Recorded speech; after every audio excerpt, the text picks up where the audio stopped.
Hey guys, Jackie here. Namaste.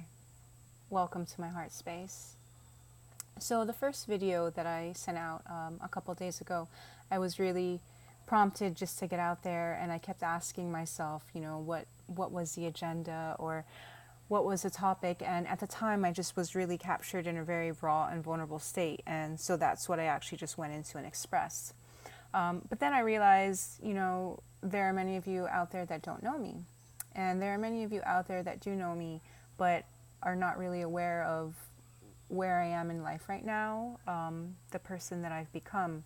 I've kind of disconnected a lot from the world around me in order to go into the world inside of me. So I figured I'd use this opportunity as an introduction to reconnect with all my friends and family from before, my friends and family of new, and to all you future beautiful beings that are soon to become, if not already, part of my family, my tribe, my circle, this beautiful collective that we're all together in.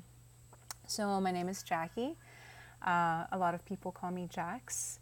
I am originally from the United States, and I grew up between the United States and the Cayman Islands. About 2.5 years ago, I was deep in the matrix, as many would call it. I was deep in the corporate world. I was living a life for money. I was living a life out of fear. I was living a life out of scarcity. I had a beautiful family. I had a wonderful son and a husband at the time, and a beautiful condominium on the water, on a tropical island, working in corporate hedge funds, making tons of money, and life perceived to be very beautiful and very happy for me. Unfortunately, it wasn't that way on the inside. The way that it looked on the outside was all just a facade. And while there were moments and pockets of joy and happiness and traveling and laughter, the inside aspect of me, what was driving me, was very unhappy, very sad, very disconnected, and out of love with myself.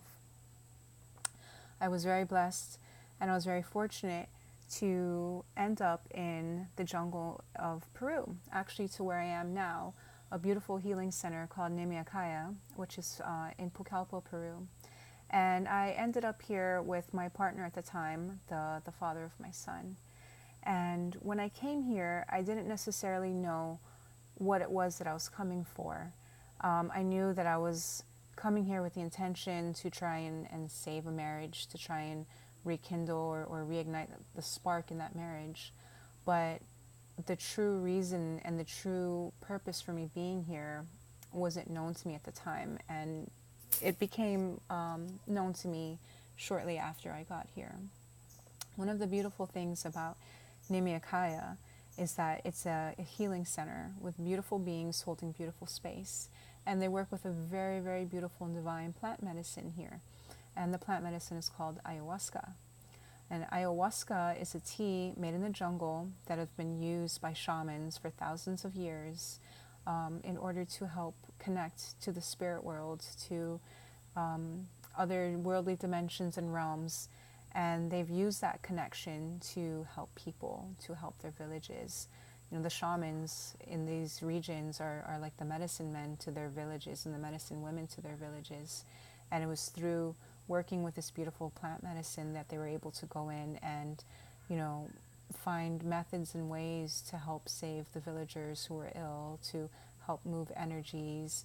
It was their method of connecting to the spirit world for guidance, for their greatest good and the greatest good of their village. Nowadays, ayahuasca has really reached the Western world, and with reaching the Western world, a lot of people are coming and working with this beautiful medicine to reconnect with themselves, to reconnect with their truth, to move out from a life and patterns and behaviors that are no longer serving them, and to really step into their authenticity. And with that, tremendous amounts of healing arrives with it. So I ended up here in the jungle with my partner at the time, and I really didn't have an intention to work with the ayahuasca. I had the intention to come and do the yoga and really rekindle this marriage, this relationship that I was in. And when I arrived here, I said to myself, you know what, Jackie, we just spent all this money on air travel and tickets and, the price for the retreat. And I'm here now, so why not give this ayahuasca a try and just really see what it's all about? I'd never worked with plant medicines before in my life. Even things like cannabis and weed never called to me, and I never drank. I wasn't a cosmonaut or someone who was looking to go on a trip or a journey. And so being here and working with this medicine was actually the very, very first time that I had worked with a psychedelic and a substance that helps you move out from the mind and into the spirit and the heart. And boy, did it transform me. And it didn't necessarily transform me and change me, but it opened me to seeing the aspects of myself that were no longer serving me. Aspects of guilt, of judgment, of jealousy, of self-sabotage, a disconnect from self-love. There's so many different aspects of myself that I was completely and utterly unaware of, because I had put myself aside for what I perceived everybody needed me to be growing up in life. I always perceived that I had to be the strong one for everyone. I had to be there for everyone. And in doing so, I put myself aside and I became the columns and the pillars for the society that was built up around me. So after working with this medicine in the jungle and really moving into some really dark spaces within myself, seeing how I wasn't serving myself and how I wasn't loving myself, I really became motivated to reconnect with myself and get to know who this beautiful being was. I wasn't seeing the beautiful being on the outside, and I wasn't seeing the beautiful being on the inside. So I was really, really curious and really interested to dive in and see who Jackie is and where Jackie was really looking for attention and looking for love. I ended up coming back to the jungle a few months later, and on my own, I had asked to step out of the relationship that I was in with my partner at the time. Even though the relationship was falling apart, I was fighting and I was resisting the separation of the relationship, and I was struggling to try and hold on to this relationship. And through this self-work, I realized that the reason that I was holding on to this relationship was because I wasn't loving myself. And I felt that if I got out of this relationship, that I would be alone for the rest of my life, that I would never have another partner, that I would never have another person to share my life with and love me. And the fact that we had a son and we had built this life, with mortgages and this paradise that we're living in, I felt that I couldn't leave that relationship because I was afraid and I was scared, and I didn't love myself enough to honor myself in separating from that. So when I came back to the jungle a few months later, I decided to come back to Nimiakaya to do some more work with these beautiful healing plant medicines and just really take this moment for myself and journey in for myself. And wow, transformational beyond expectation. When we work with plant medicines and we step into ceremonies with intention, especially when it comes to self-healing, we tell ourselves and we tell others not to have expectations. Why do we set a bar and then try and survive and strive to reach a bar when everything that we need to experience will be provided to us? So I stepped into this second retreat and traveled through Peru for 6 weeks on my own, just really exploring the depths of my being, really reconnecting to some really divine aspects of love that I had within myself that I had not touched or seen for so long.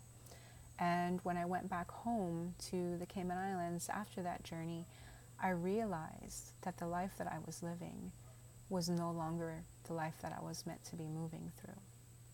I realized, the 12 to 16 hour days that I was putting in sometimes in the office, the time away from my son, all the time that I was giving, helping everyone else and not helping myself was not the life that I was meant to be living. It was time for me to start living a life where I was honoring myself. And the more that I learned to honor myself in that aspect and in that way, the more I'm able to honor and help others as well. So it didn't last much longer in Cayman. It was a bit of a struggle, going back into that kind of corporate dynamic and sitting in an office, day after day and just seeing the rest of the world moving on around me. So I decided to leave it all behind.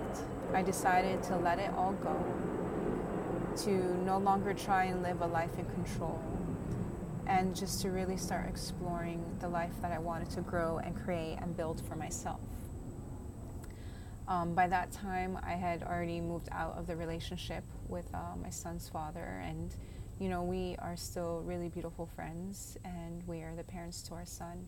But it was very apparent that that relationship was no longer meant to be. And my son and I moved to the United States, and we stayed with my mother. And in that time and space, I just really, really started connecting with these really beautiful aspects of myself. I started reconnecting with the healing, not just for myself, but methods and ways of healing where I can work with others and help them reconnect with their own self-love and their self-healing. It really became school all over again.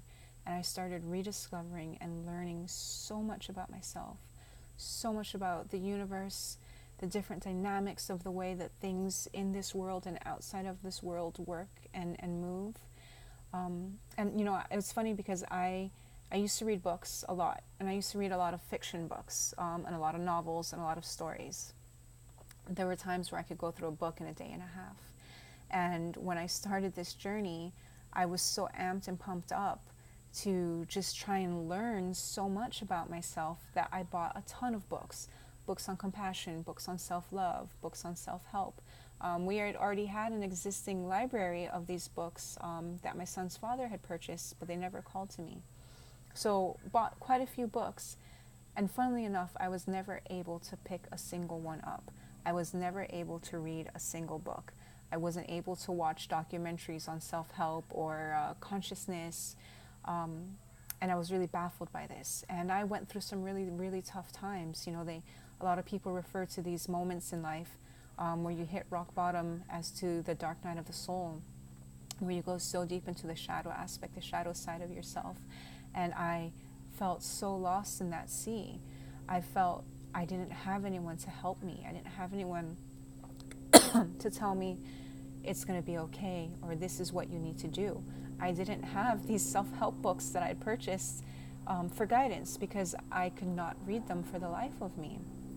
So as I moved overseas, and I sought solace at the house of my mother, and I started reconnecting with myself and reconnecting with her and moving through, some family traumas and some old wounds, I started connecting to another realm. I started connecting to guidance that was coming from up above. It was coming from all around me. It was coming from nature. It was coming from the plants. It was coming from the animals. It was coming from trees. But the biggest stream and the biggest abundance and source of guidance that I started receiving was coming from within myself. And I found that the more and more that I opened my heart, and the more and more I started expanding and trusting in the love of my heart, and moving away from fear and scarcity, and trusting that everything that I'm moving through is divinely orchestrated for me to have that experience, the more and more I started receiving the guidance. And I struggled a little bit at first. When a lot of people step into this awakening or the awareness or spirituality, there's a lot of talk of the ego, the death of the ego. We need to kill the ego. And to a lot of you who are unfamiliar with the ego can also be represented as the mental chatter. Or, sometimes in cartoons where they would have like the angel and the devil on one side, the devil will be represented as the ego. However, that never stuck with me. Yes, there was ego and there was mental chatter, but the killing of it and the death of it and the removing it never resonated with me. And the more that I started to open my heart, the more I started to learn that the ego, who's actually always been on our side, has always been a warrior, a survivor, a soldier, didn't need to be killed. It didn't need to be removed or torn away. It simply needed to be loved. It simply needed to be acknowledged. And I just simply needed to share my own personal truth with the ego. And as I started to do that, the ego started to evolve. It started to mature. It started to beat in a similar rhythm to that of my heart, where when I would receive guidance, I wouldn't receive the interference from the ego. And so I started receiving a lot of this heart guidance, a lot of this divine guidance moving through me. And, call it what you may, call it clairvoyance, claircognizance, intuition, messages from angels and guides, messages from the divine, whatever you'd like to call it, I started flowing in it, and I started receiving an abundance of it. And I was starting to see how a lot of this innate inner wisdom and knowledge that was being shared and shown to me was a lot of the stuff that was being shared and shown to the outside world. But I needed to hear it, I needed to see it, feel it, and experience it through my own state of being, so that I would be able to identify and learn what my own personal truth was, and not necessarily taking on the truth or the perceptive or the perspective of another person's writing.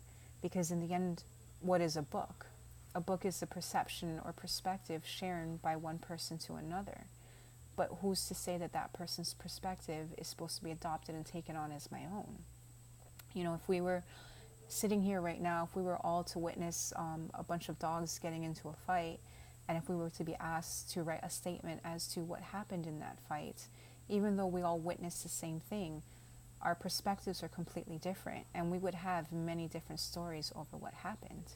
So instead of adopting and taking on other people's perspectives of reality, of awakening, of love, of consciousness, of awareness, I was moved into a state where I really got to know my own personal truth. I got to identify with my own perspective, and I got to see and realize that the perspective that I hold in the moment doesn't necessarily have to be or remain the same perspective that I hold in the next or the future moment. As we move through this and we have new experiences, our perspectives shift as well, and that's part of the growth. That's shifting out of the paradigm and moving into the expansiveness of all that is. It's the ability to be open to taking the lid off the box and stripping down the walls of the box and living outside of the box, where your perception and your perspective is constantly shifting, evolving, and growing. And that's beautiful. That's absolutely divine. So I've started moving through all this self-discovery, self-awareness, connecting with the inner guidance. I started doing shamanic training, feeling very called to the shamanic path, but not necessarily to become a shaman in the jungle, to become a shaman for myself. We are all our own shamans. We are all our own healers. We are all our own divine guidance and teachers. And through this shamanic training, I was actually seeing that a lot of the lessons and teachings that my chief and the other guides were sharing with me were lessons and trainings that Spirit had already guided me through and to. It was a very, very beautiful aspect of confirmation for me. And so as I started to move through all this awareness, all this training, reconnecting with myself, healing myself, and really loving all the various different aspects of myself and merging it into the heart center of who I am, I started feeling the call to learn on a deeper level, to learn by being present with other people, to learn by holding space, to learn by being a witness and an observer. So I lovingly reached out to Jill and Casey, who are the owners here at Nimiakaya, and I expressed my desire, which I had felt from the very first time that I came here, to come back to the jungle, but not as a guest and to drink medicine, but to come back to the jungle as a witness, as an observer, to help hold space for people and help people who are stepping into their awareness and working with these plant medicines and spirit guidance for the very first time. So I came back to the jungle last year in 2017 as a member of their team, and went through some absolutely divine, absolutely mind-blowing experiences. I learned so much from what everybody was showing me, and I learned so much from with myself as well, with how I was reacting, or actually not reacting, how I was choosing to respond to situations and events that were arising. Fast forward, it's 2018. I'm in the jungle again for another few months, on the team here at Nimiakaya, holding space for all you beautiful souls that are coming down to work with this plant medicine. I started my own intuitive, heart-centered life coaching and guidance business. And though I really haven't launched it out there and taken off with it yet, I was guided to do so because holding space for people and helping guide them had actually been something that I've been doing my entire life. And even through my newfound awareness and my self-discovery and growth, I was still connecting with people and holding space for them and helping them through this. And I had thought about taking it up as a career for a while, but I always resisted because I was doing it from my heart, out of love for humanity, out of the collective healing and growth and enlightenment of humanity and stepping into consciousness. But then slowly people started to come up to me and tell me, you know, you should really consider doing this for a business. You should really start charging for this. This is your path. Stay on this path. Keep doing this because we need you. And I had a lot of resistance at first. I didn't feel worthy of the title of, you know, being someone's guide or someone's mentor. And then I realized that what I am doing is not really telling people how to live or how to be. It's just really being the most authentic expression of myself and sharing my own personal truth and holding space for people while they discover their own personal truth in return. So I decided to take a step into it, but then there was still the resistance in terms of money, in terms of charging. You know, I was sitting and holding space with people out of love, and I was sitting and holding space with people who, if they had to go to a life coach where they had to pay, they wouldn't necessarily be able to afford it or be in that position. I was still working on my perspective and my view on money and what money was, and how, you know, money was just equating to a place of scarcity and fear. And then I moved through some very, very beautiful lessons with money and saw how money is actually a tool. Money is energy. And when we treat money with integrity and respect, and we treat it as a tool and as energy, money can actually become very useful in helping facilitate movements in this physical world. So I just jumped full on in, and I went ahead and I registered my business. And the website's still sitting there. It's up in the ether. It hasn't been published yet, but that's the next step. So I'm here in the jungle for another few months. I am here with an open heart. I'm expanding my heart space simply and humbly